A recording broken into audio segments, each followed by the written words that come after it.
ಪರಿಣಾಮ ಅನ್ನುವಂಥದ್ದು ಯಾವಾಗಿಂದ ಆರಂಭ ಆಯಿತು? ಮೊದಲಿನಿಂದನೂ ಪರಿಣಾಮ ಇದೆ, ಅದರಲ್ಲಿ ಸಂಶಯ ಇಲ್ಲ. ಆದರೆ ವಿಪರೀತವಾದಂಥ ಪರಿಣಾಮ ಬೀರೋದಕ್ಕೆ ಹೇಗೆ ಸ್ಟಾರ್ಟ್ ಆಯಿತು? ಅದನ್ನು ನಾವೇ ನಿರ್ಲಕ್ಷ್ಯ ಮಾಡಿದ್ವಾ? ಮಗ ಅಥವಾ ಮಗಳು ಹ್ಯಾಪಿ ನ್ಯೂ ಇಯರ್ ಅಂತ ಹೇಳ್ಕೊಂಡು ಸೆಲೆಬ್ರೇಟ್ ಮಾಡೋದಕ್ಕೆ ಹೋಗ್ತಾ ಇದ್ದಾನೆ ಅಂತಂದರೆ ಸುಮ್ಮನೆ ಕೂತ್ಕೊಂಡ್ಬಿಡೋದು, ಅಲ್ಲೇ ನಾವು ಎಡವಿದ್ವಾ ಅಂತ?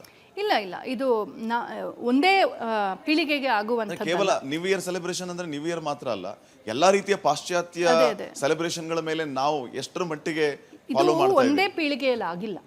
ಇದು ಏನಾಯ್ತು ಅಂದ್ರೆ, ಮೊದಲು ಈ ಮಿಡ್ಲ್ ಈಸ್ಟ್ ಆ ಕಡೆಯಿಂದ ಬಂದಂತ ಆಕ್ರಮಣಕಾರರು ಸಾಯ್ಸ್ ಹೊಟ್ಟೋಗ್ತಾ ಇದ್ರು, ಎತ್ತಾಕೊಂಡು ಹೊಟ್ಟೋಗ್ತಿದ್ರು, ಬಲವಂತದ ಮತಾಂತರ ಮಾಡಿ ಹೋಗ್ತಾ ಇದ್ರು, ಒಂಥರ ಟೆರರೈಸ್ ಮಾಡ್ತಾ ಇದ್ರು.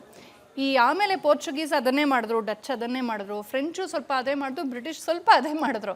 ಆಮೇಲೆ ಬ್ರಿಟಿಷರ್ಸ್ ಏನು ಮಾಡಿಬಿಟ್ರು, ಅವ್ರು ತುಂಬ ಬುದ್ಧಿವಂತರು. ಅವ್ರು ನೋಡಿದ್ರು ಭಾರತೀಯರ ಈ ಹೋರಾಟದ ಒಂದು ಭಾವ ಇದೆಯಲ್ಲ, ಇದು ನಾವು ಎಷ್ಟು ಸಾಯಿಸಿದ್ರು ಪ್ರಾಣ ಕೊಟ್ಟು ಹೋರಾಡ್ತಾರೆ, ಇವ್ರಿಗಿಂಥ ಒಂದು ಸ್ವಾಭಿಮಾನ ಎಲ್ಲಿಂದ ಬರುತ್ತೆ ಅಂತ ಒಂದು ಕಥೆ ಇದೆ. ಮೆಕಾಲೆ, ಅವನನ್ನು ನಮ್ಮ ಟೆಕ್ಸ್ಟ್ ಬುಕ್ಸಲ್ಲಿ ಲಾರ್ಡ್ ಅಂತ ಹೇಳ್ತಾರೆ, ಕಚ್ಚಡ, ಅವನೊಬ್ಬ ಮಹಾ ಮತಾಂಧ ದುಷ್ಟ ಅವನು.